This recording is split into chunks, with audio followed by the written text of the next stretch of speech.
I arrived at my son's house in Cambridge carrying Emma's 5th birthday present, an $800 Victorian dollhouse she'd seen in the shop window 3 weeks ago and mentioned with those bright, hopeful eyes that reminded me so much of Julian at that age.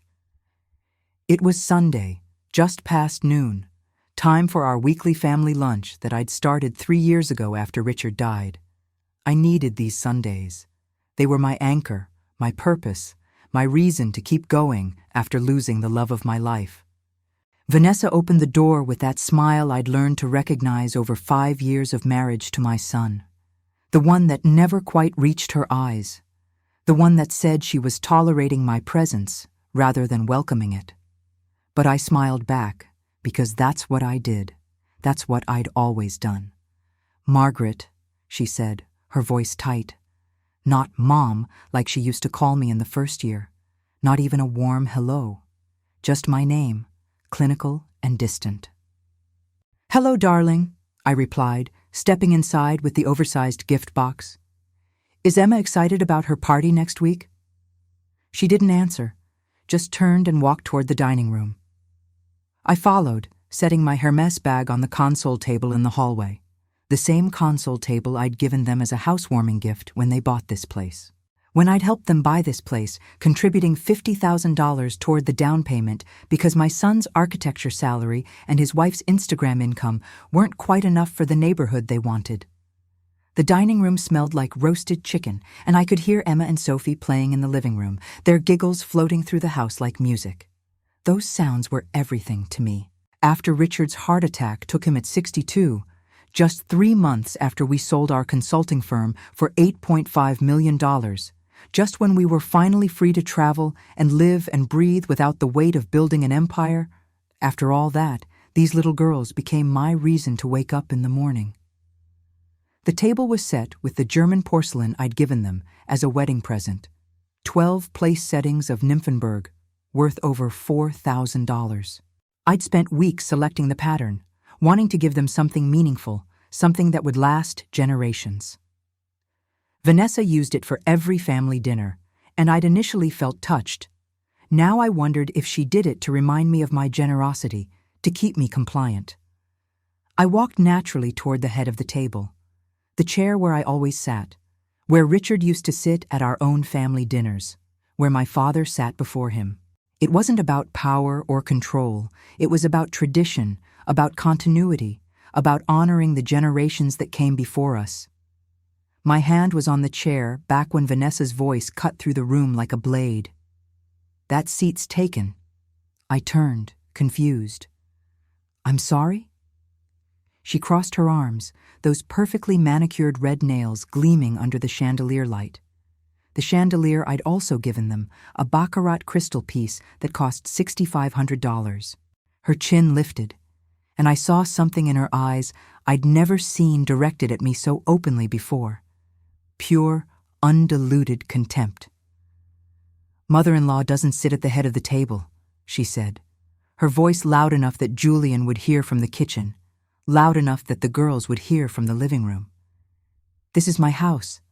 I'm in charge here." The words hung in the air. I felt my face flush, felt something cold settle in my chest. In 57 years of life, 32 years of building a business from nothing, 6 years of widowhood, I had never been spoken to like that. Not by clients, not by competitors, not by anyone.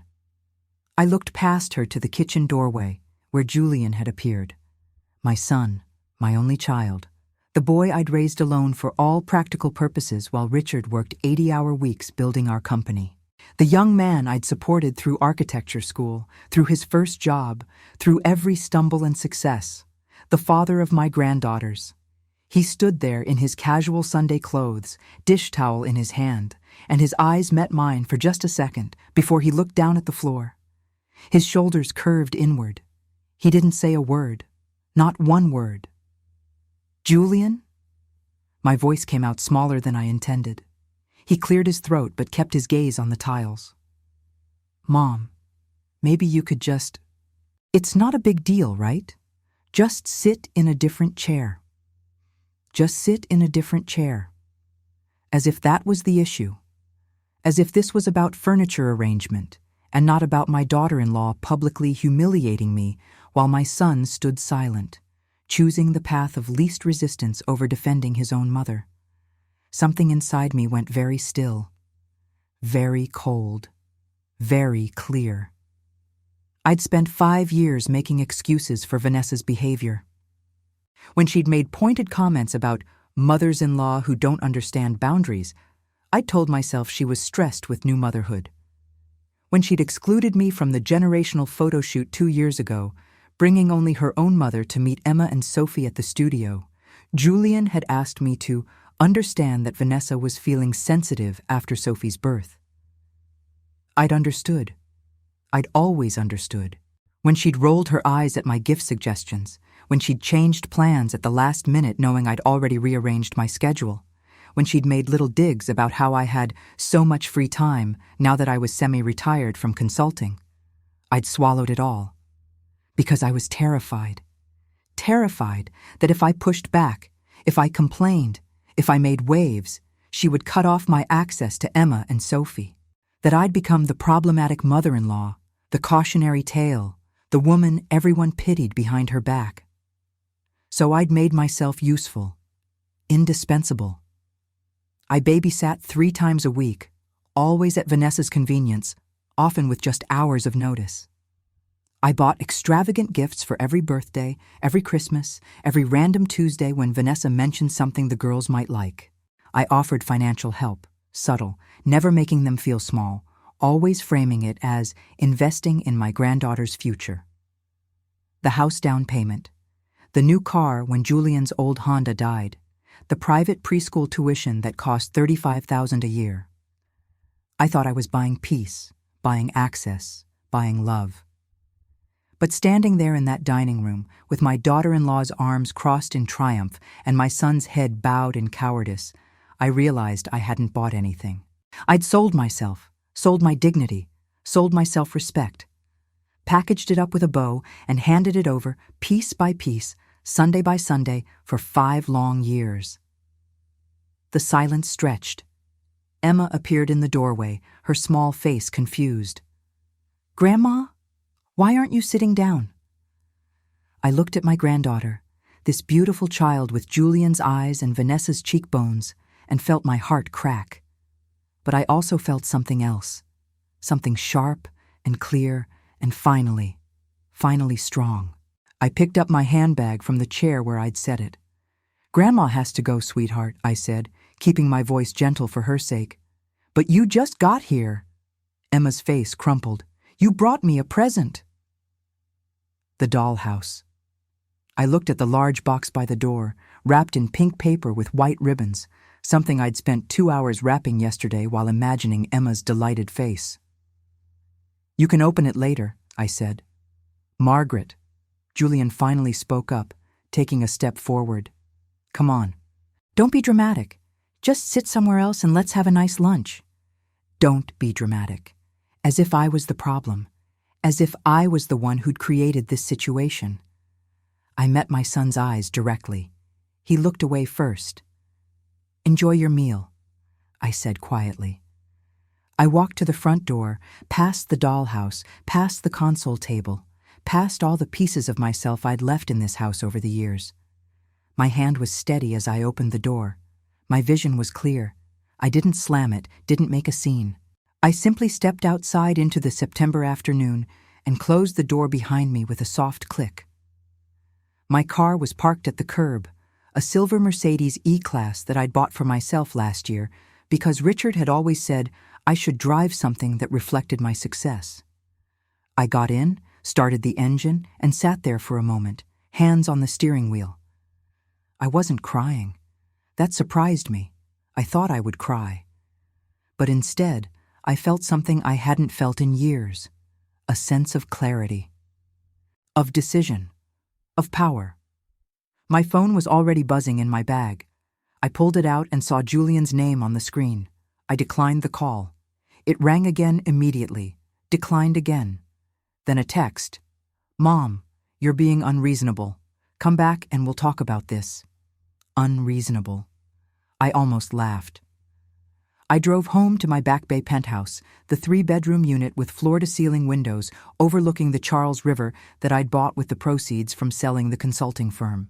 Richard and I had chosen it together, planned to grow old in it together. Instead, I'd grown old alone in it, filling the emptiness with frequent visits to Cambridge, with babysitting duty, with making myself essential to my son's family, because I couldn't stand the silence of my own home. That evening, I poured myself a glass of Chateauneuf du Pape from the wine collection Richard and I had built together. I sat on my terrace as the sun set over the river, painting the sky in shades of pink and gold that Richard used to say looked like God showing off. And I thought about everything that had led to this moment. I thought about the first time Vanessa had made a cutting remark about older women who don't understand modern parenting, and how I'd laughed it off. The time she'd changed Emma's birthday party from Saturday to Sunday with 2 days' notice, knowing I'd already booked a non-refundable spa weekend with my friend Patricia, and how I'd canceled the trip without complaint. The time she'd posted a Mother's Day tribute to her own mother on Instagram with a glowing caption about the only grandmother my daughters will ever need, and how I'd told myself it didn't matter, that social media wasn't real life. Death by 1,000 cuts. That's what it had been, and I'd stood still for every single one, convincing myself that enduring was loving, that sacrifice was strength, that being needed was the same as being valued. My phone rang at 9:30. Julian again. This time I answered. "Mom." His voice was tight with frustration. "What are you doing? Vanessa is upset. The girls are upset. You just walked out in the middle of Sunday lunch." "Your wife disrespected me in front of your children," I said calmly. "And you said nothing." "It was just a chair, Mom. You're making this into something it's not." "You're right, Julian. It wasn't about a chair. It was about respect. It was about 5 years of watching me be useful while being treated as disposable. And you standing there in silence told me everything I needed to know about where I stand in your priorities." Silence on the other end. Then, "That's not fair. Isn't it?" I took a sip of wine, watching the city lights reflect on the dark water. "Tell me, Julian, when was the last time you defended me? When was the last time you told your wife that her behavior toward me was unacceptable?" More silence. "I thought so," I said quietly. "I'll talk to you later. I need time to think." "Mom, wait." I ended the call. That night, I barely slept, but it wasn't from sadness or regret. It was from the strange, unsettling sensation of feeling my own backbone returning, vertebra by vertebra, after years of bending and bowing and breaking myself into smaller and smaller shapes to fit into my son's life without causing inconvenience. Monday morning arrived with a gray sky that matched my mood. I made coffee in my spotless kitchen, sat at my glass dining table with my laptop, and tried to focus on work. My consulting business was mostly passive now. I'd transitioned to an advisory role, working with select clients on complex financial restructuring. It kept my mind sharp and brought in more than enough income to maintain my lifestyle. But it didn't fill the hours the way raising Julian had, the way building the company with Richard had, the way babysitting my granddaughters had. At 9:37, my phone rang. Vanessa. I stared at the screen for 3 rings before answering. "Yes? I need you to watch the girls this week." Her voice had that edge of entitlement I'd heard 1,000 times. No greeting, no acknowledgement of yesterday. "I have important work commitments, meetings with brands for sponsored content. I need someone reliable." The audacity was breathtaking. Less than 24 hours after publicly humiliating me, she was calling to cash in on my services. Because that's all I was to her, a service. Free, convenient, always available childcare. Something in me shifted. Something final. "No," I said simply. "What?" She sounded genuinely confused, as if I'd spoken a foreign language. I said no. "Find someone else." "Find someone else?" Her voice rose. "What do you mean, find someone else? You always watch them. You're their grandmother." "I'm aware of my relationship to Emma and Sophie," I replied, my voice steady. "But I'm not available anymore. You'll need to make other arrangements." "Are you seriously still upset about yesterday? Over a chair?" "I'm not upset, Vanessa. I'm simply declining. Good luck with your meetings." I hung up before she could respond. My hands were shaking slightly as I set the phone down, but it was the tremor of liberation, not fear. For the first time in 5 years, I had said no. For the first time in 5 years, I had put my own dignity above my desperate need to be needed. The phone rang again immediately. I declined the call. It rang again. Declined. A text appeared.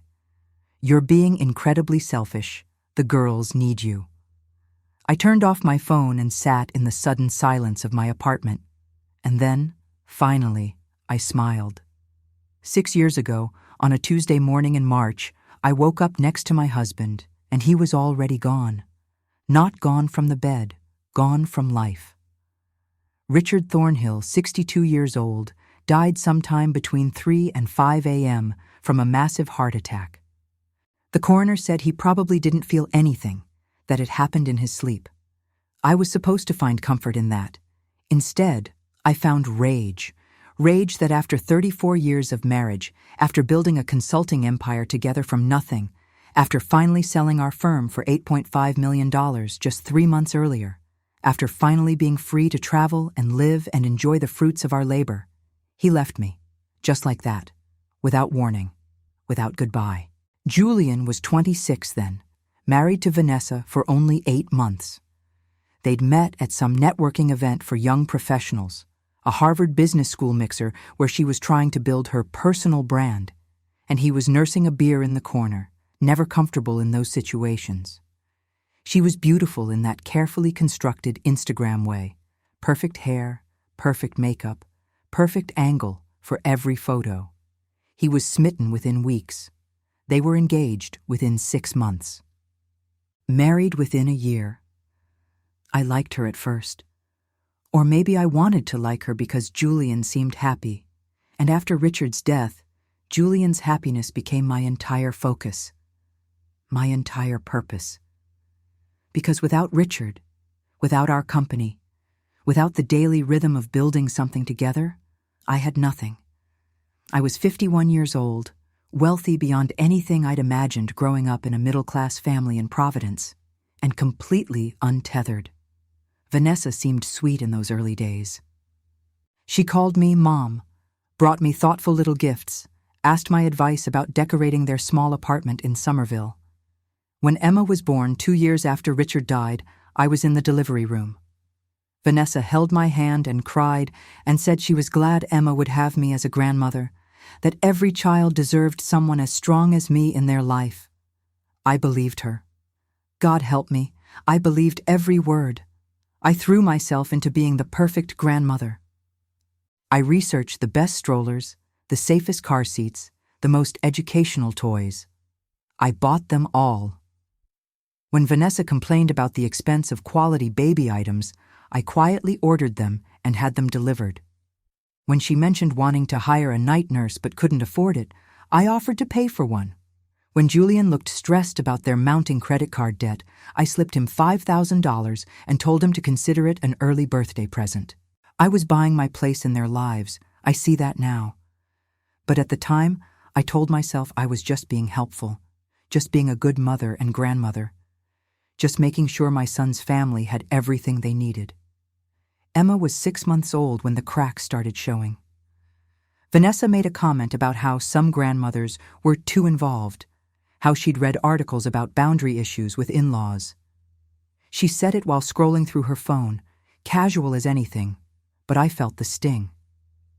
I pulled back slightly, asked permission before visiting instead of just dropping by. She seemed satisfied with that. Then Sophie came along 2 years later, and Vanessa was overwhelmed. She called me crying at 2 a.m, saying she couldn't handle 2 children, that Julian was useless with infants, that she needed help. I drove to Cambridge in the middle of the night and stayed for 3 days, sleeping on their couch, caring for Emma while Vanessa adjusted to life with a newborn. She hugged me when I left and said, "I don't know what I'd do without you, Mom." That became the pattern. She'd push me away with subtle criticisms and boundary setting, then pull me back in when she needed something. And I went along with it because those moments when she called me mom, when she needed me, when she let me hold my granddaughters, those moments made me feel less empty. The financial help continued. When they wanted to buy the house in Cambridge, a beautiful 4-bedroom colonial in a neighborhood with excellent schools, their pre-approval came up short. The mortgage broker said they needed another $50,000 for the down payment to make the numbers work. I wrote the check that same day. Vanessa cried and thanked me. Julian hugged me and said I was saving their future. I felt needed. I felt important. I felt like I was doing what mothers should do, supporting their children. What I didn't realize was that I was building a prison for myself. Every gift, every favor, every check I wrote became another bar. Because once you establish yourself as the person who solves problems with money and time and unlimited patience, that becomes your value, your only value. The criticisms became more frequent. Vanessa would comment on my old-fashioned parenting suggestions, my outdated views on child-rearing, my excessive gift-giving. But always followed by requests for babysitting, for financial help, for my time and resources. I learned to stay quiet, to nod and agree, to make myself useful without being opinionated. The generational photo shoot happened when Sophie was 3 months old. Vanessa posted about it on Instagram, professional photos of 3 generations of women, except it was Vanessa, her mother Rose, Emma, and Sophie. I wasn't invited, wasn't even told it was happening until I saw the photos online with a caption about the women who shaped me and the daughters I'm shaping. I called Julian that night, trying to keep my voice steady. I saw the photos. They're beautiful. Yeah. Vanessa's mother flew in last minute. It was kind of spontaneous. Julian, I live 20 minutes away. I could have, Mom, please don't make this into a thing. Vanessa wanted photos with her own mother. That's normal, right? Normal. Yes.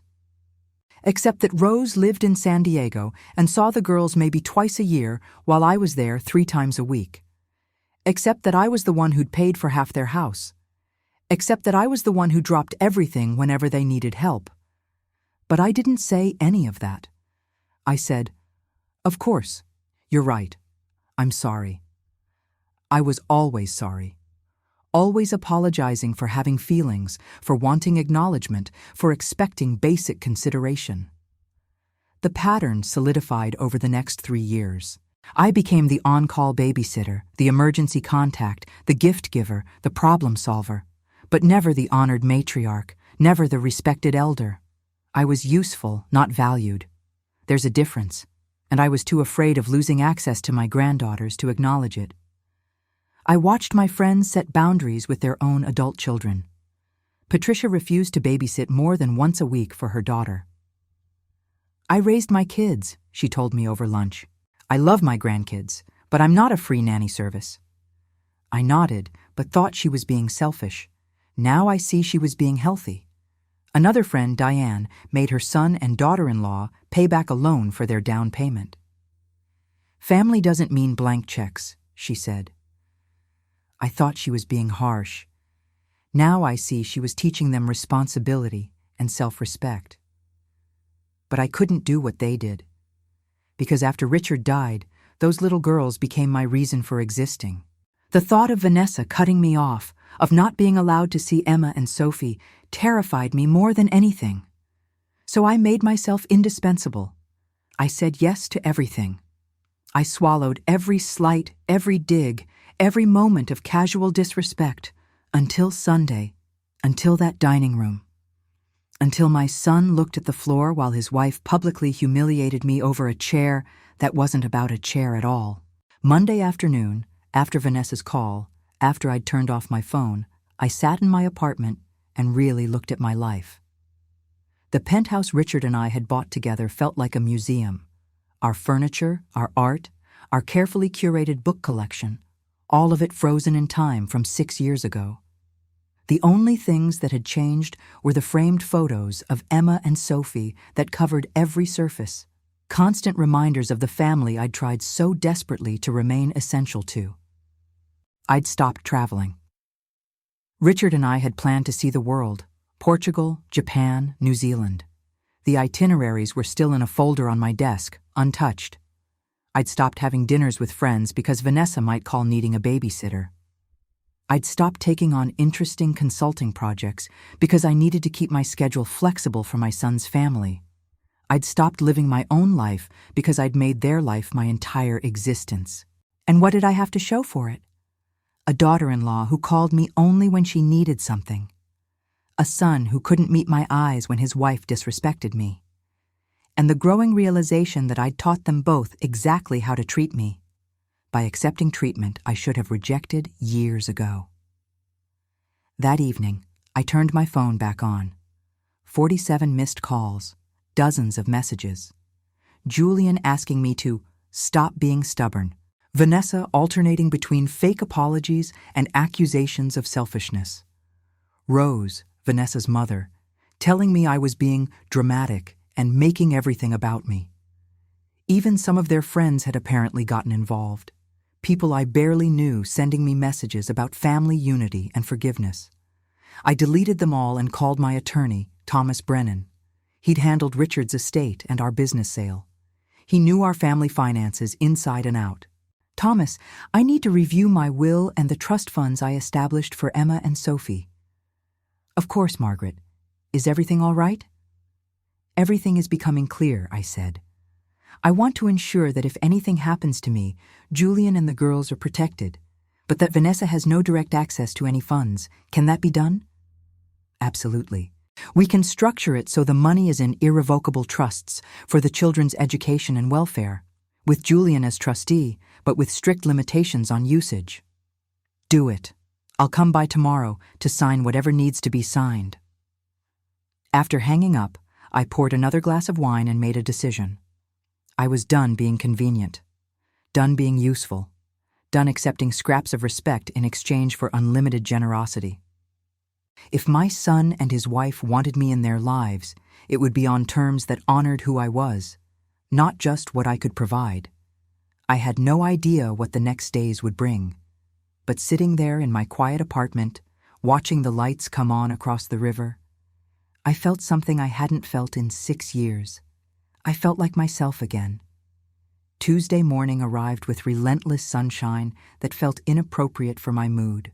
I made coffee, opened my laptop at the kitchen table, and tried to focus on a client portfolio analysis. The numbers swam before my eyes. My phone sat face down on the marble countertop, silent now. I'd blocked Julian and Vanessa's numbers temporarily. Not forever. I wasn't cruel, but long enough to think clearly without the constant barrage of manipulation disguised as family concern. At 10:15, my doorbell rang. I wasn't expecting anyone. Through the peephole, I saw Julian standing in the hallway, still wearing his work clothes from yesterday, looking like he hadn't slept. My first instinct was to let him in immediately, to make him coffee, to smooth everything over like I always did.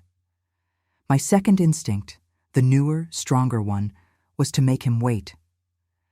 I opened the door but didn't step aside. Julian. Mom. He ran his hand through his hair, a gesture he'd done since childhood when he was stressed. Can I come in, please? We need to talk. I considered saying no, considered closing the door and forcing him to communicate through text like a normal person in the 21st century. But he was still my son, the child I'd carried for 9 months, raised for 32 years, loved through every phase and mistake and triumph. I stepped back and let him enter. He walked straight to the living room windows, staring out at the river view without really seeing it. Vanessa had to cancel her brand meetings yesterday. She couldn't find a babysitter on short notice. She lost a $15,000 contract. I poured myself more coffee, didn't offer him any. That's unfortunate. He turned, his face a mixture of exhaustion and frustration. Unfortunate? Mom, that money was earmarked for Sophie's preschool tuition next year. We're already stretched thin after—" He stopped himself. After what? I sat on the couch, cradled my mug in both hands. Nothing. It doesn't matter. Julian, I've spent 32 years reading your tells. Something's wrong beyond Sunday's drama. What is it? He sank into the chair across from me, and suddenly he looked less like the man he'd become and more like the boy who used to climb into my bed during thunderstorms. I didn't get the promotion. The senior architect position I'd been working toward for 3 years. They gave it to Marcus Chen instead. Guy's been at the firm for 18 months. The news hit me harder than I expected. Julian was talented, dedicated, worked ridiculous hours. When did you find out? 3 weeks ago. He wouldn't meet my eyes. I haven't told Vanessa yet. 3 weeks? I set down my coffee cup. Julian, why? Because I know what she'll say. His voice rose, then cracked.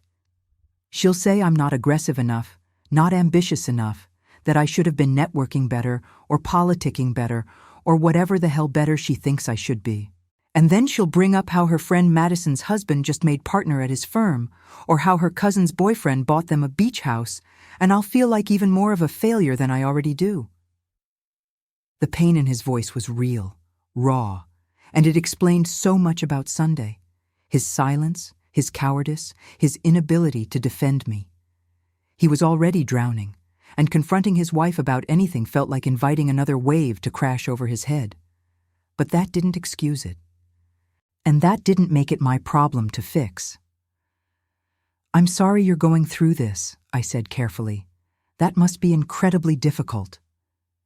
He looked at me hopefully, waiting for more, waiting for me to offer solutions, money, a way to make it all better. I'd spent his entire life being that person, the fixer, the safety net, the bottomless well of resources and emotional labor. I said nothing else. The silence stretched between us like a chasm. Finally, he spoke again. She's really upset about the babysitting thing. She thinks you're punishing her. I'm not punishing anyone. I'm simply declining to provide free childcare. But you love watching the girls. You've always— I did love it, I interrupted. Past tense. I loved feeling needed. I loved having a purpose after your father died. I loved those little girls so much that I accepted being treated as hired help rather than risk losing access to them. But Sunday changed things, Julian. It was one comment, one stupid comment about a chair. It was 5 years of comments, I said quietly. 5 years of subtle digs, boundary violations, and casual disrespect that I tolerated because I was terrified of becoming the difficult mother-in-law. 5 years of making myself useful while watching my value diminish to nothing more than free labor and emergency funding. He flinched. That's not fair. We appreciate everything you do. Appreciate? I heard my voice turn cold. Julian, when was the last time Vanessa thanked me without following it immediately with another request? When was the last time you defended me when she made one of her pointed little comments about older generations or intrusive in-laws? He opened his mouth, closed it again. We both knew the answer. I gave you and Vanessa $50,000 for your down payment, I continued.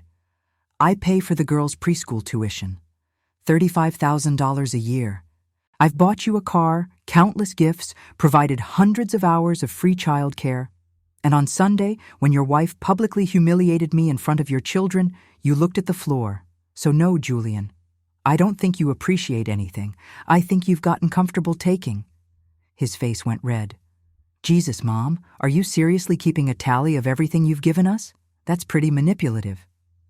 The accusation stung precisely because it touched a nerve.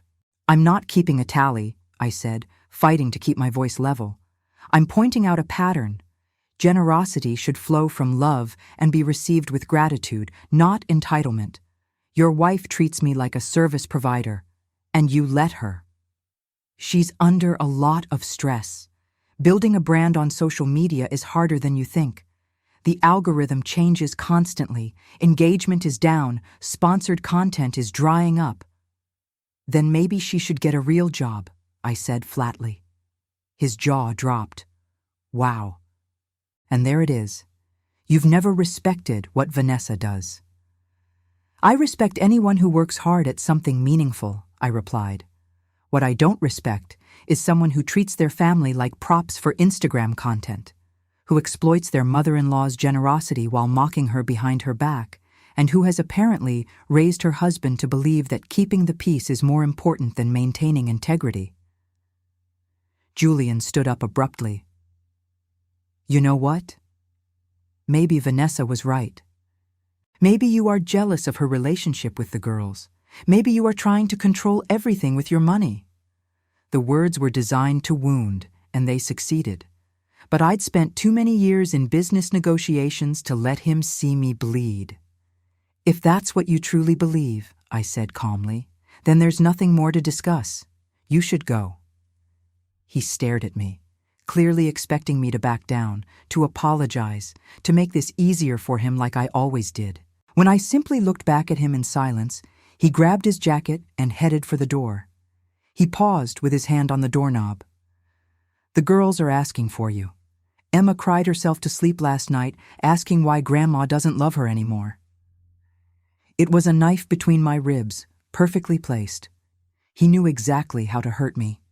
And the fact that he'd use his daughter's pain as a weapon told me everything I needed to know about how far gone this situation had become. I love those girls more than anything in this world, I said, my voice thick. Which is why I'm not going to model accepting disrespect for the sake of keeping peace. They need to see that women, even grandmothers, even mothers, deserve to be treated with dignity. Tell Emma that Grandma loves her very much, and that sometimes adults need space to work through difficult situations. Julian left without another word. The door closed with a soft click that felt louder than a slam. I sat in the silence of my apartment for a long time, tears finally coming. Not for Vanessa or even for Julian, but for Emma and Sophie. They were innocent in all this. They didn't ask to be born into this dysfunction. They didn't deserve to lose their grandmother because their mother was toxic and their father was weak. But they also deserved better role models than what I'd been showing them. A woman who accepted mistreatment, who put everyone else's needs above her own dignity, who taught through example that it was better to be used than to be alone. Wednesday brought a new development. Patricia called me mid-morning. Margaret, I hope you don't mind, but I heard through the architecture community that Julian didn't get his promotion. Michael mentioned it. You know he's at the same firm. Patricia's son, Michael, was a partner at Whitmore and Associates, Julian's employer. Julian told me yesterday, I said. He's taking it hard. There's more to it than hurt pride, Patricia said carefully. Michael told me they gave the position to someone less qualified because Julian has been distracted lately. Missing deadlines, leaving early for family emergencies that everyone knows are just Vanessa calling with some crisis. The partners like Julian, but they don't see him as leadership material anymore. Too much of a doormat, Michael said. The observation was harsh, but probably accurate.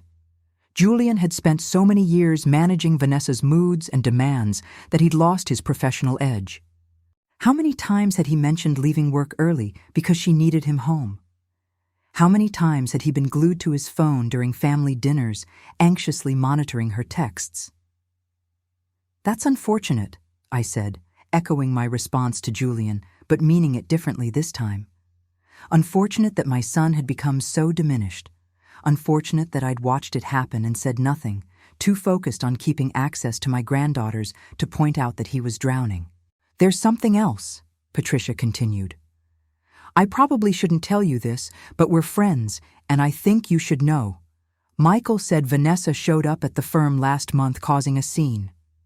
She was angry that Julian hadn't gotten the promotion and wanted to speak to the managing partner about it. They had to escort her out. It was embarrassing. My stomach dropped. Julian never mentioned that. I doubt he would. The whole firm was talking about it. Michael felt terrible for him. After we hung up, I sat processing this new information. Vanessa had jeopardized Julian's career with her antics, and he'd probably said nothing to her about how inappropriate it was because he was too afraid of the fallout. This was worse than I'd realized. This wasn't just about a controlling wife. It was about a man who'd lost himself completely. Thursday afternoon, my doorbell rang again. This time it was Vanessa's mother, Rose.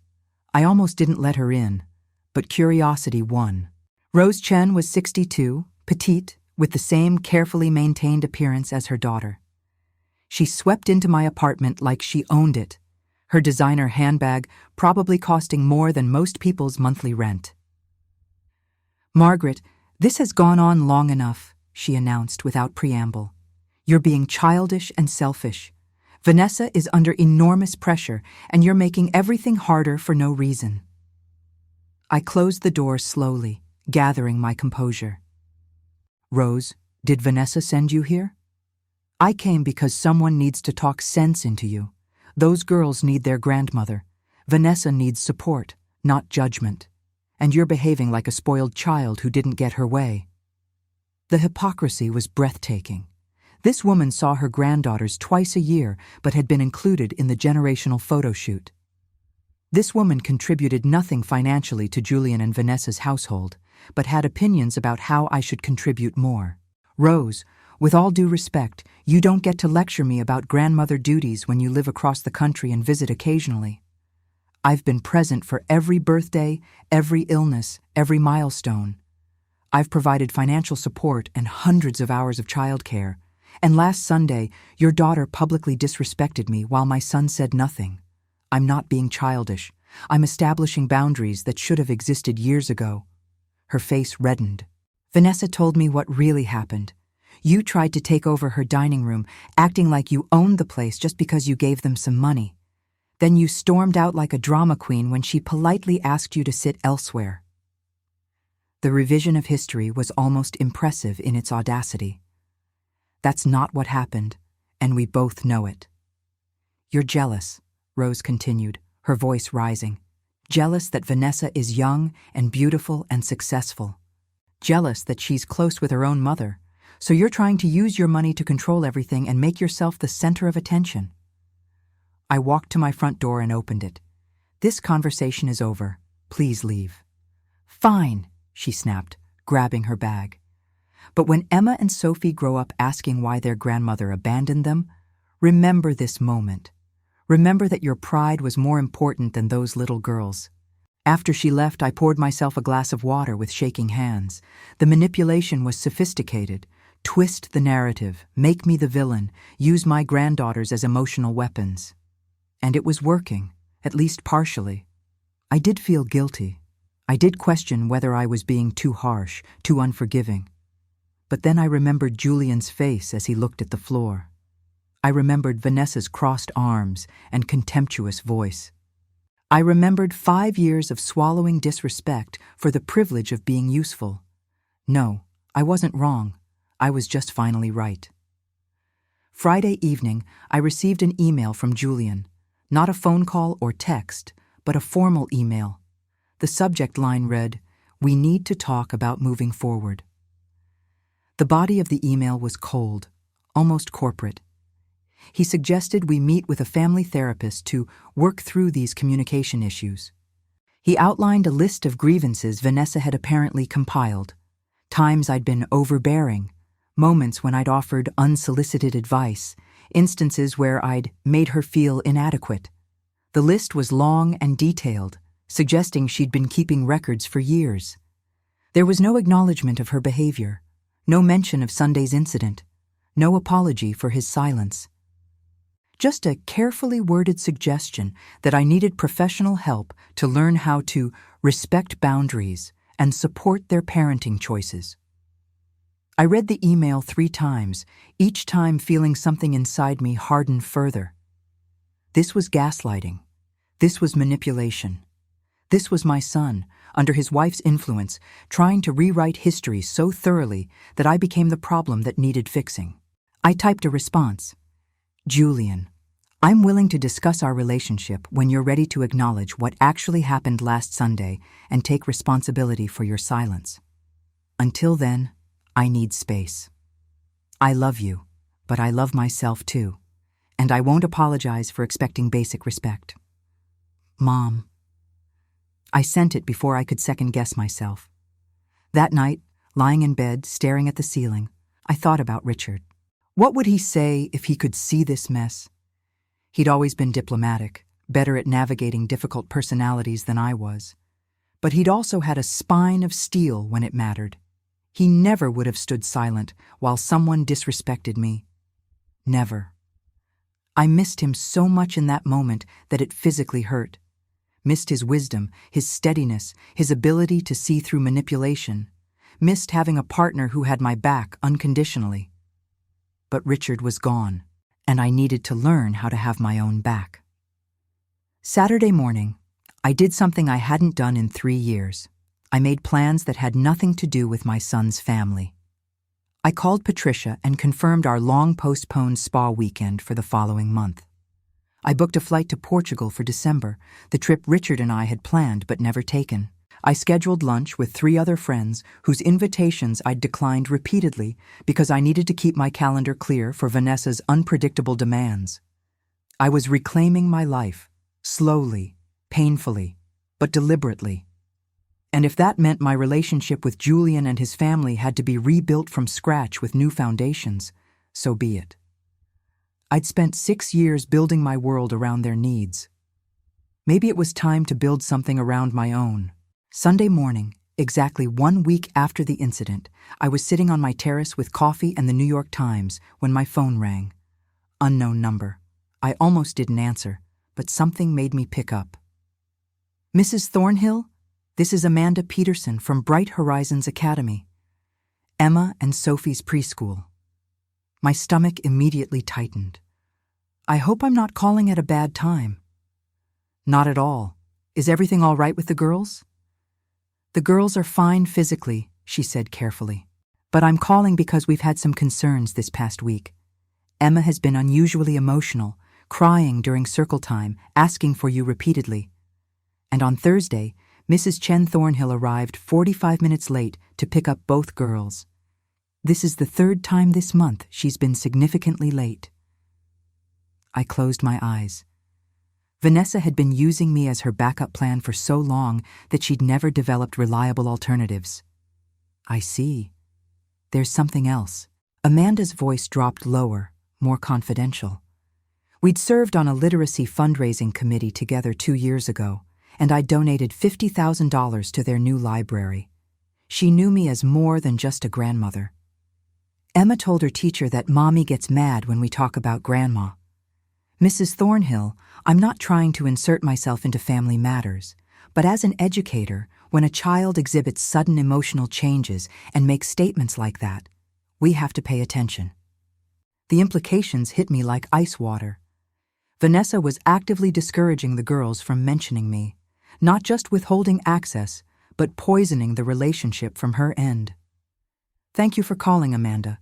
I appreciate you looking out for Emma and Sophie. Of course.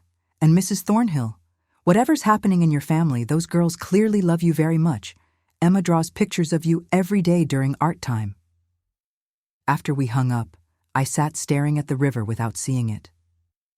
This had escalated beyond a simple boundary dispute. Vanessa was weaponizing my granddaughters, teaching them that loving me meant betraying their mother. And Julian was apparently allowing it. I picked up my phone and did something I hadn't done in a week. I unblocked Julian's number and called him directly. He answered on the first ring. Mom, we need to talk, in person, today, without Vanessa. Silence. Then, I don't think that's a good idea. Vanessa feels like you've been trying to drive a wedge between us. Julian Christopher Thornhill. I used his full name, something I hadn't done since he was a teenager caught lying about his curfew. I just received a call from Emma's school. They're concerned about her emotional state. They mentioned that Vanessa has been late picking up the girls multiple times, and that Emma says her mother gets angry when she mentions me. We are going to talk about this today, or I'm going to start documenting everything for a formal conversation with a family lawyer about grandparents' rights. I'd never threatened legal action before, never even considered it. But hearing that Emma was being emotionally manipulated, that was a line I wouldn't let anyone cross. You wouldn't. His voice was barely a whisper. Try me. 2 o'clock, my apartment. Come alone. I hung up before he could argue. He arrived at 1:55, which told me how rattled he was. Julian was chronically late to everything. I let him in without a word and gestured to the living room. He sat on the edge of the couch like he was facing a firing squad. I didn't know Vanessa was telling the girls not to talk about you, he started immediately. I swear, Mom, I would never— But you did know something was wrong, I interrupted. You knew Vanessa was angry at me. You knew she'd lost that contract. You knew she was struggling to find childcare. And you didn't once consider that she might be taking it out on the girls emotionally? He ran both hands through his hair, a gesture of defeat. Everything is falling apart. The promotion thing, the money stress, Vanessa's brand numbers tanking. She lost another 12,000 followers this week. Some of her followers started commenting on old posts, questioning why your family photos looked so staged and fake. She's convinced it's somehow your fault, like you've put a curse on her or something. A curse? I almost laughed at the absurdity. Julian, your wife is experiencing natural consequences. She built a brand on perfect family imagery while treating actual family members terribly. People can sense inauthenticity. That's not a curse. That's karma. She's talking about divorce, he blurted out. Says I have to choose, her or you. That if I keep having any relationship with you, she'll file for divorce and make sure I only get supervised visitation with the girls because you're a toxic influence. There it was. The nuclear option. The threat I'd been terrified of for 5 years. And hearing it spoken out loud, I felt something unexpected. Not fear, but clarity. Julian, look at me. I waited until he met my eyes. Do you understand what you just described? Your wife is threatening to destroy your relationship with your children unless you cut off your own mother. That's not love. That's not partnership. That's abuse. She's just stressed. No. My voice was firm. Stress doesn't make you threaten to weaponize your children. Stress doesn't make you emotionally manipulate a 5-year-old into feeling guilty for loving her grandmother. Stress doesn't excuse 5 years of systematic disrespect. Julian, you're in an abusive marriage, and you've been in it so long that you can't even see it anymore. His face crumpled. For the first time since he was a boy, I watched my son break down completely. I don't know how to get out, he whispered. She controls everything, the money, the schedule, access to the girls. If I push back on anything, she withholds sex for weeks. If I defend anyone she's angry at, she threatens to leave and take the girls to California with her mother. I feel like I'm drowning, and every time I try to surface, she pushes me back under. I moved to sit beside him, put my arm around his shaking shoulders. Then stop trying to swim in her ocean. Come back to shore. What does that mean? It means you have choices, Julian. You can continue living like this, walking on eggshells, letting her isolate you from everyone who actually loves you. Or you can get help, real help. Therapy for yourself first, to understand how you got here. Then either couples therapy if she'll agree, or a good divorce attorney if she won't. I can't afford a divorce, not without the promotion, not with our debt. You can't afford to stay in this marriage, I corrected. And as for money, I'm not going to fund your lifestyle anymore, but I will fund your freedom.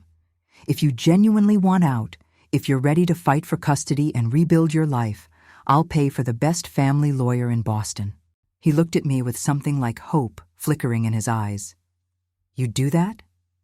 For my son, who's ready to save himself? Absolutely. But Julian, I need you to hear this. I'm not rescuing you.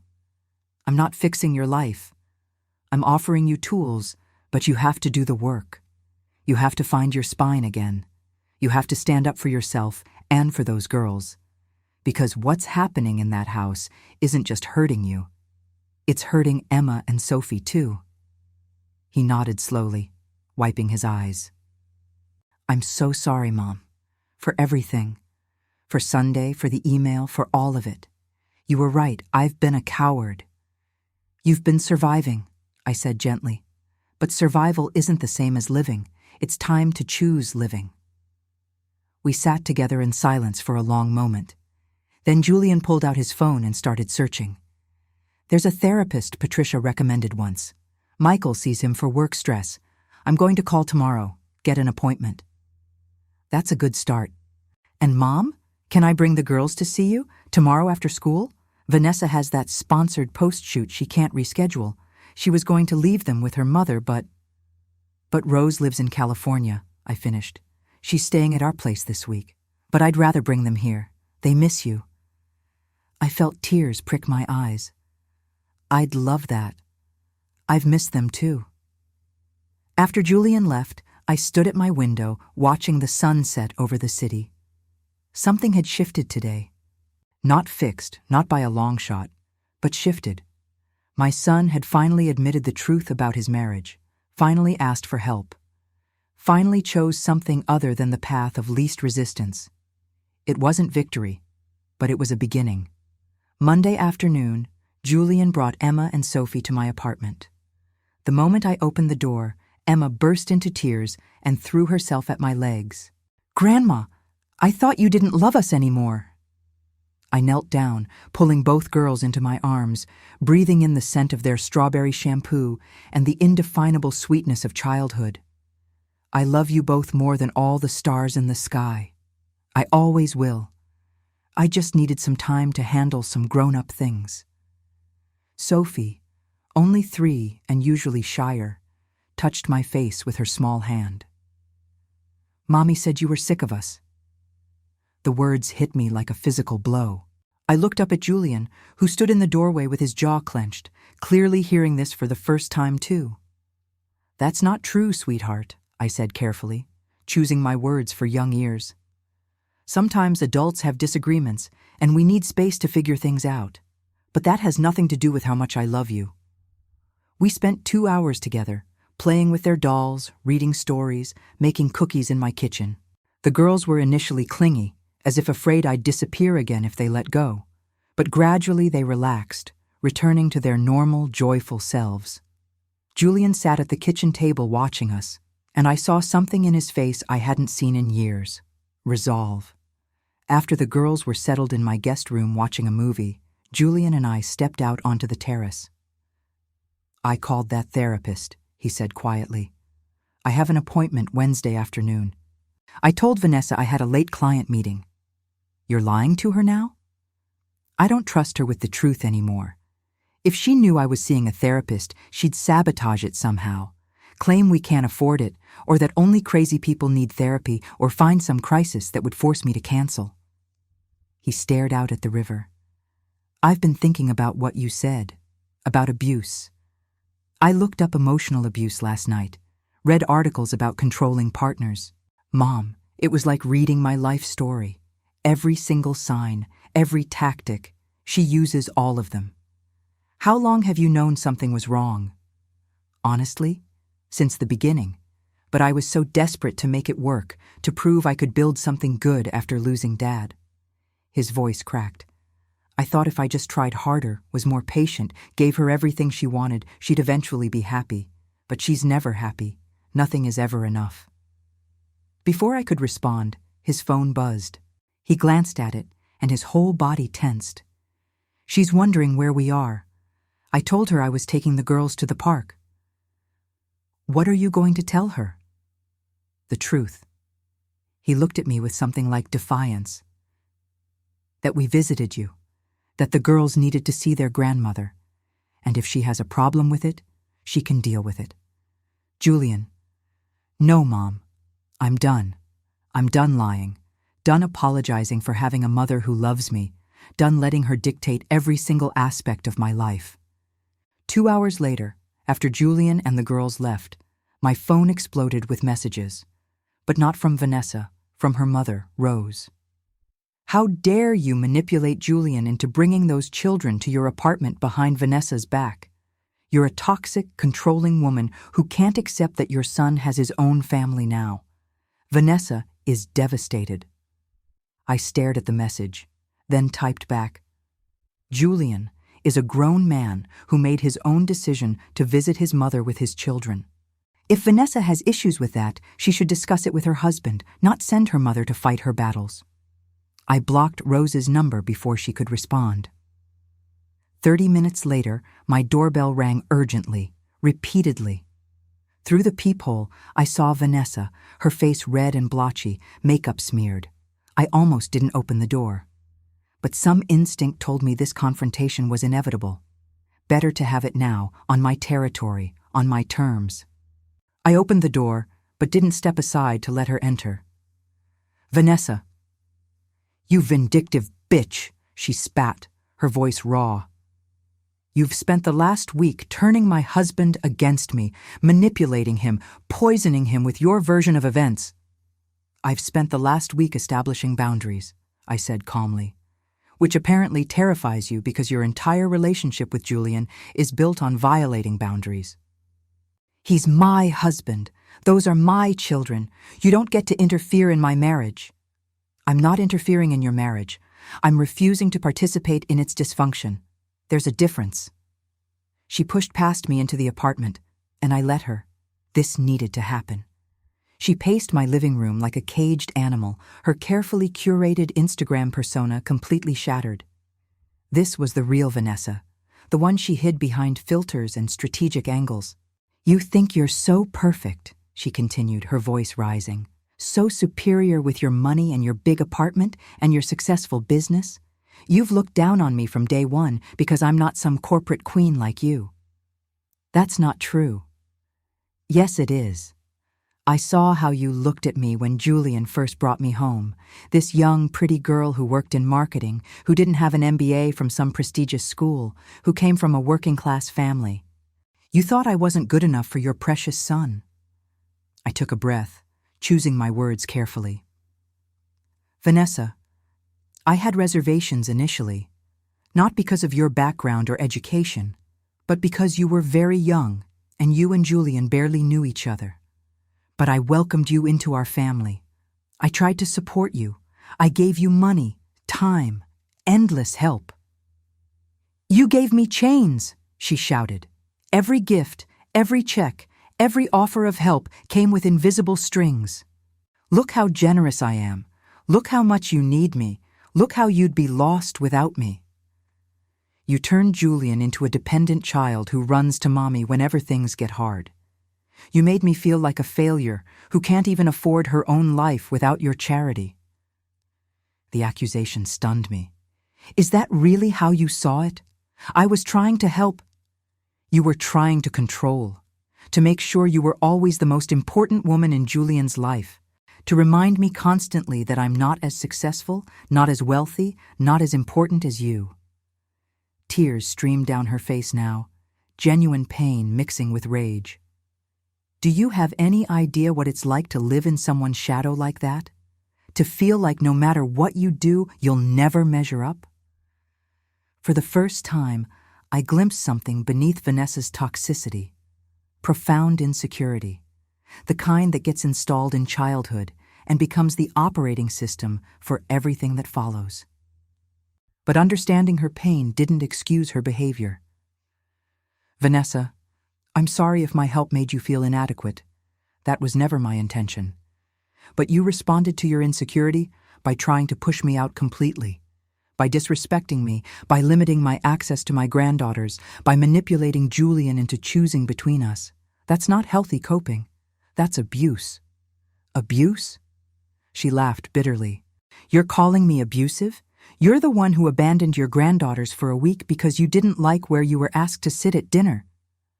I left because your husband, my son, stood silent while you publicly humiliated me, and I stayed away because every interaction with you has become toxic. I refuse to model accepting disrespect for those little girls. You're just jealous. The words came out in a shriek. Jealous that I'm young and pretty and Julian chose me over you. The absurdity of the statement would have been funny if it wasn't so sad. Vanessa, I'm his mother. There's no competition here except the one you invented in your head. And that's the real problem. You see everyone as a threat. Your husband's mother, his friends, anyone who might have influence or connection with him. You've systematically isolated him because you're terrified that if he has any support system outside of you, he'll realize how unhealthy this marriage is. She froze, and I saw something flicker in her eyes. Recognition, maybe, or fear that I'd named the thing she'd been desperately hiding from. My marriage is fine, she said, but her voice had lost its conviction. Your marriage is falling apart, and you know it. Julian didn't get his promotion because your drama at his workplace made him look unprofessional. Your Instagram numbers are tanking because people can sense the inauthenticity. You've lost contracts because you couldn't deliver content without free childcare. Everything you've built on the foundation of control and manipulation is crumbling, and instead of taking responsibility, you're lashing out at everyone else. You don't know anything about my life. I know you showed up at Julian's firm making a scene about his promotion. I know you've been late picking up the girls from school repeatedly. I know you've told Emma that you get mad when she talks about me. I know you threatened Julian with divorce and supervised visitation if he maintains a relationship with me. I watched her face drain of color as she realized I knew everything. That's not stress, Vanessa. That's not even regular dysfunction. That's calculated emotional abuse. Get out, she whispered. This is my apartment. I mean, get out of our lives. You're destroying everything. No, I said quietly. I'm just refusing to help you destroy my son anymore. And if you continue down this path, if you continue manipulating those girls, threatening Julian, trying to isolate him from everyone who cares about him, I will take action. I'll hire the best family attorney in Boston. I'll document everything. I'll fight for grandparents' rights, and I'll make sure Julian has the resources to fight for full custody if it comes to that. Her face went white, then red. You can't do that. I can, and I will. Not because I want to hurt you, but because I love those girls and my son more than I fear conflict with you. I walked to the door and opened it. Here's what's going to happen, Vanessa. You're going to go home and think very carefully about what kind of life you want. You can continue being angry and controlling and pushing everyone away, or you can get help, real help, therapy, counseling, whatever it takes to address the insecurity and pain that's driving all this toxicity. But you don't get to keep using my son and granddaughters as emotional hostages. Those days are over. She walked to the door, then turned back. Her whole body was shaking. I loved you once, you know. When Julian first brought me home, I'd never had a mother who was successful and strong and seemed to have everything figured out. My mom worked in a laundromat for 30 years. I thought you'd be proud of me, that you'd teach me things, but you made me feel small. The confession caught me off guard. Vanessa, forget it. She wiped her eyes roughly. It doesn't matter now. You've won. You always win. This isn't about winning. But she was already walking down the hallway toward the elevator, her shoulders hunched, looking younger and more lost than I'd ever seen her. I closed the door and leaned against it, my own hands shaking. That confrontation had been brutal and necessary and somehow heartbreaking all at once. Because beneath all of Vanessa's toxicity, I'd glimpsed a damaged young woman who'd never learned healthy ways to handle her own inadequacy. Who'd built walls instead of bridges. Who'd chosen control because she'd never learned trust. But that wasn't my responsibility to fix. I couldn't save her from herself. I could only protect my son and granddaughters from the collateral damage of her self-destruction. My phone rang. Julian. Mom, Vanessa just came home crying. What happened? We had a conversation, an honest one. It wasn't pleasant. She's in our bedroom with the door locked. She won't talk to me. What did you say to her? I told her the truth about how her behavior has affected our family. I told her she needs professional help. And I told her that I won't tolerate her using you and the girls as emotional weapons anymore. I paused. Julian, I also told her that if she continues down this path, I'll support you in fighting for custody, that I'll hire attorneys if necessary. Silence. Then, thank you. For threatening your wife? For finally treating me like an adult who deserves better than this. For showing me what having a backbone looks like. His voice was thick with emotion. I have my first therapy appointment in 2 days. Whatever comes out of that, whatever I decide to do about my marriage, I need you to know that I'm grateful. For everything. And I'm sorry it took me so long to see what was really happening. I love you, Julian. Whatever you decide, whatever you need, I'm here. Not to fix things, but to support you while you fix them yourself.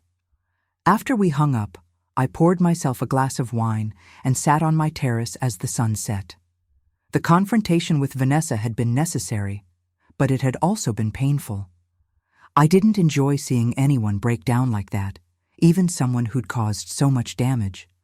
But sometimes love means setting boundaries that hurt. Sometimes it means refusing to enable dysfunction, even when enabling is easier. Sometimes it means trusting that the people you love are strong enough to face hard truths and make difficult choices. The war wasn't over. But tonight, for the first time in a week, in years maybe, I felt like I was finally fighting for the right things in the right ways. And that was enough. 3 months passed. 3 months that felt like 3 years in terms of transformation. Julian started therapy and kept going, every Wednesday afternoon without fail. In our weekly phone calls, I watched him slowly rediscover the man he'd been before Vanessa's emotional manipulation had worn him down to nothing. He spoke differently, more confidently, with less apologizing for simply existing. He started setting boundaries with Vanessa, small ones at first. No more checking his phone every 5 minutes. No more canceling work commitments because she manufactured crises. No more accepting blame for her feelings. Vanessa fought back initially, exactly as we'd predicted. She tried tears, rage, threats of divorce, manipulation through the girls. But Julian held firm, and something interesting happened. When her usual tactics stopped working, she began to crumble. Not in the dramatic, performative way she'd cried in my apartment, but quietly, desperately, like someone watching their entire strategy collapse. 6 weeks after our confrontation, Julian called me with unexpected news. She agreed to couples therapy. She actually asked for it. What changed? Her Instagram sponsor dropped her. Some baby formula company that was her biggest contract, $40,000 a year. They said her engagement numbers didn't justify the partnership anymore. She broke down completely, and for the first time, she admitted that she's terrified. Terrified of failing, terrified of being poor like her parents, terrified that she's not good enough. He paused. It was the first real conversation we've had in years, maybe ever. I didn't ask if this meant their marriage would survive. That wasn't my question to ask anymore. How did you respond? I told her I'd go to therapy with her, but only if she also started individual therapy. And only if she apologized to you. A real apology, not a fake one to manipulate me. 2 days later, Vanessa showed up at my apartment again. This time she called first, asked if she could visit, waited for permission. When I opened the door, she looked different. No perfect makeup, no designer outfit, just jeans and a sweater and a face that showed every one of her 29 years. I'm not here to make excuses, she said, standing in my doorway. I just want to say that I'm sorry. For everything. For how I treated you. For manipulating Julian. For using the girls as weapons. For 5 years of disrespect that you didn't deserve. I studied her face, looking for signs of performance, of calculation. I saw only exhaustion and something that might have been genuine remorse. Thank you for saying that. I started therapy, twice a week. My therapist says I have, she swallowed hard, a lot of childhood trauma around poverty and worthlessness that I've been projecting onto everyone around me. That I saw you as a threat because you represented everything I was afraid I'd never become. Successful, confident, secure. Tears welled in her eyes. I know one apology doesn't fix 5 years of damage. I know you might never forgive me. but I'm trying to be better. For the girls, for Julian, and honestly, for myself. I let her in this time, made her tea, and we talked for an hour. Not as adversaries, but as two imperfect people trying to navigate impossible situations. She told me about growing up watching her parents struggle, about the shame of wearing secondhand clothes while classmates wore designer brands, about building her entire identity around never being poor again, about how my wealth had triggered every insecurity she'd spent years trying to bury. I told her about losing Richard, about how I'd made my granddaughters into my entire purpose because I was terrified of facing my own emptiness, about how I'd enabled dysfunction by making myself indispensable instead of supporting them in building their own strength. We didn't become friends that day, but we became something more important, honest with each other. The couple's therapy sessions were rocky, according to Julian. There were setbacks, arguments, moments when divorce seemed inevitable. But slowly, session by session, they started building something new. Not the toxic dynamic they'd had before, but a relationship based on mutual respect and honest communication. It wasn't perfect, maybe it would never be perfect, but it was real.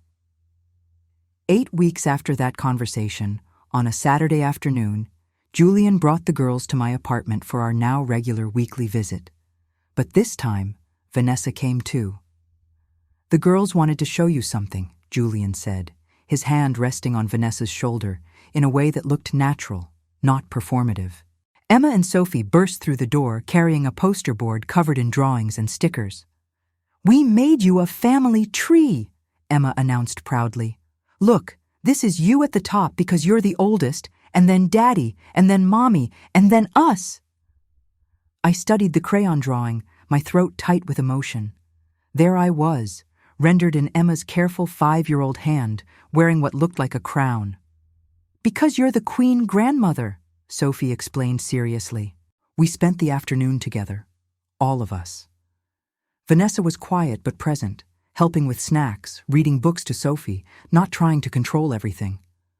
At one point, Emma climbed into my lap while Vanessa was in the kitchen and whispered, "Mommy says she's sorry for being mean to you." "I know, sweetheart, and I'm glad we can all be together again." "Me too. I missed you so much, Grandma." Before they left, Vanessa approached me at the door while Julian was buckling the girls into their car seats. "I wanted to ask, would you like to come to Sunday dinner next week? At our house?" The invitation was terrifying in its simplicity. A return to the scene of the original crime, essentially. But this time, everything was different. "I'd like that," I said carefully. "What can I bring?" "Just yourself." She managed a small smile. "That's enough." The following Sunday, I drove to Cambridge with my heart pounding. When I arrived, Julian opened the door with a genuine smile. The girls tackled me with hugs, and Vanessa greeted me warmly, without performance or pretense. The dining room looked the same Nymphenburg porcelain I'd gifted them years ago set carefully on the table. But when I entered, I stopped. There were 2 chairs at the head of the table, one on each end. "We thought it was silly to fight over one chair," Julian said, "when there are 2 heads of table. You take whichever one you'd like, Mom." It was such a small thing, such a simple solution to what had sparked everything, but it represented something much larger: acknowledgement, respect, a willingness to make space for everyone instead of fighting for dominance. I sat down, and we had dinner. A real dinner, with real conversation, with laughter and stories and moments of comfortable silence. It wasn't perfect. There were still awkward pauses, moments of tension when old patterns threatened to resurface. But we navigated them together, with patience and awareness. After the girls went to bed, the 3 of us sat in the living room with coffee. Vanessa spoke first. "I want you to know that we've decided to scale back my Instagram. I'm going back to corporate marketing, part-time, initially. Julian and I agreed that building our life around social media validation wasn't healthy for any of us." "That sounds like a wise decision," I said carefully. "And we've set up a payment plan to pay back the $50,000 you gave us for the down payment," Julian added. "It'll take a few years, but we want to do it. Not because we don't appreciate it, but because we need to build our financial independence, to prove to ourselves that we can. I started to protest, then stopped. This wasn't about the money. It was about their dignity, their self-respect, their need to stand on their own feet. I understand. Thank you. On my drive home that night, I thought about everything that had changed in 3 months. My relationship with Julian was deeper now, built on honesty instead of enabling. My relationship with Vanessa was tentative but genuine, based on mutual respect rather than manipulation. My relationship with Emma and Sophie was protected, healthy, modeled on boundaries instead of desperation. But the most important change was in my relationship with myself. I'd reclaimed my life, traveling to Portugal alone and loving it, rebuilding friendships, taking on challenging consulting projects that excited me, filling my days with purpose that didn't revolve around being needed by others. I'd learned that loving people doesn't mean accepting disrespect, that supporting family doesn't mean enabling dysfunction, that sometimes the most loving thing you can do is establish boundaries that force everyone to grow. The week after Sunday dinner, I was having coffee with Patricia when she asked, "So, was it worth it? All that conflict? All that pain?"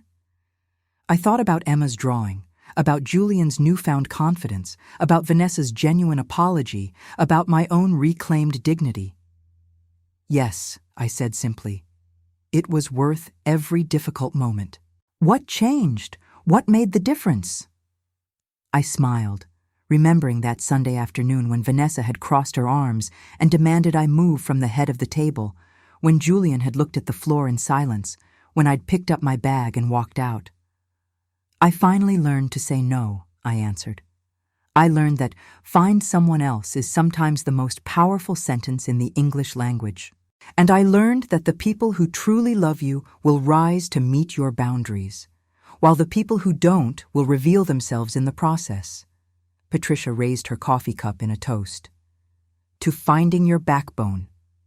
"To finding it," I agreed, "and never losing it again."